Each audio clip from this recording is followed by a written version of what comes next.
ประชุมใหญ่สมาชิกพรรคของหน่วยพรรคฮักฐานกรมจัดตั้งครั้งที่9ได้ไขขึ้นในวันที่23มังกร2026โดยให้เกียรติเข้าร่วมเป็นประธานของสหายภูวงศ์กิตวงศ์คณะประจำภาคกระทรวงประธานกวดกาภาคของรัฐมนตรีกระทรวงการเงินสหายอุบันสุพิดาคณะประจำภาคกระทรวงหัวหน้ากรมจัดตั้งและสหายขันคำไสยวงศ์กรรมการภาคกระทรวงห้องประธานกวดกาภาคกระทรวงรักษาการหัวหน้ากรมกวดการาษฎร์มีคณะหน่วยพรรคฮักฐานพร้อมด้วยสมาชิกพรรคและแขกถูกเชิญเข้าร่วมในกองประชุมได้พร้อมกันค้นคว้าประกอบคำคิดคำเห็นใส่หางบทรายงานการเมืองบทสำรวจการนำพารวมแผนพัฒนากลุ่มจัดตั้งในระยะ5ปี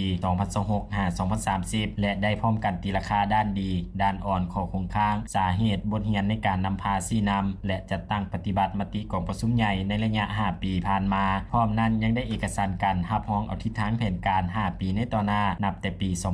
2026-2030ในกองประชุมได้รับฟังการรายงานการประกอบคำเห็นจากผู้ต่างหน้าสมาชิกพรรคได้แสดงความเป็นเอกภาพต่อหางบทรายงานการเมืองแผนพัฒนาของกรมและบทสำรวจการนำพารวมของคณะพรรคฮักฐานเอกภาพต่อทิศทางคาดหมายสู่โซนและเวียกงานหอมด้านเฮ็ดให้กองประชุมใหญ่ครั้งนี้มีเนื้อในสมบูรณ์ขึ้นเติมพร้อมเดียวกันนั้นบรรดาสหายผู้แทนกองประชุมใหญ่ได้พร้อมกันใช้สิทธิประชาธิปไตยของตนบอนบัตรเลือกตั้งเอาคณะหน่วยพรรคสุดใหม่บนพื้นฐานหลักการร่วมศูนย์ประชาธิปไตยถูกต้องสอดคล้องตามมาตรฐานและครบถ้วนตามเงื่อนไขที่กำหนดไว้ซึ่งมีผู้ออกรับสมัครเลือกตั้งทั้งหมดจำนวน7สหายหญิง1สหายและเลือกได้คณะหน่วยพรรคจำนวน5สหายหญิง1สหายดังนี้สหายอุบันสุพิดาเป็นเลขาหน่วยพรรคสหายนางเวียงแก้วสิทธิวงศ์เป็นรองเลขาหน่วยพรรคทั้งเป็นประธานกวดกาพรรคสหายปอนิธาบุภาเป็นกรรมการหน่วยพรรคสหายภูวันไสยวงศ์เป็นกรรมการหน่วยพรรคสหายทรงยศสารวันเป็นกรรมการหน่วยพรรคโอกาสนี้สหายภูวงศ์กิตวงศ์คณะประจำภาคประธานกวดกาภาคห้องรัฐมนตรีกระทรวงการเงิน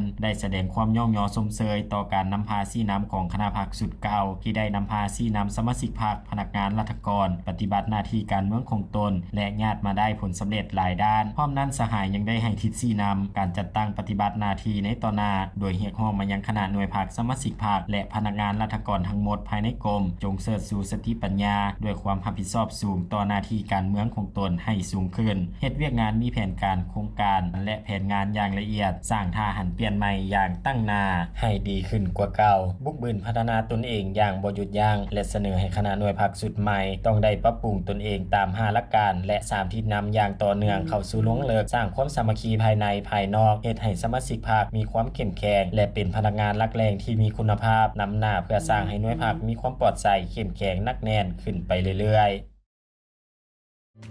ๆ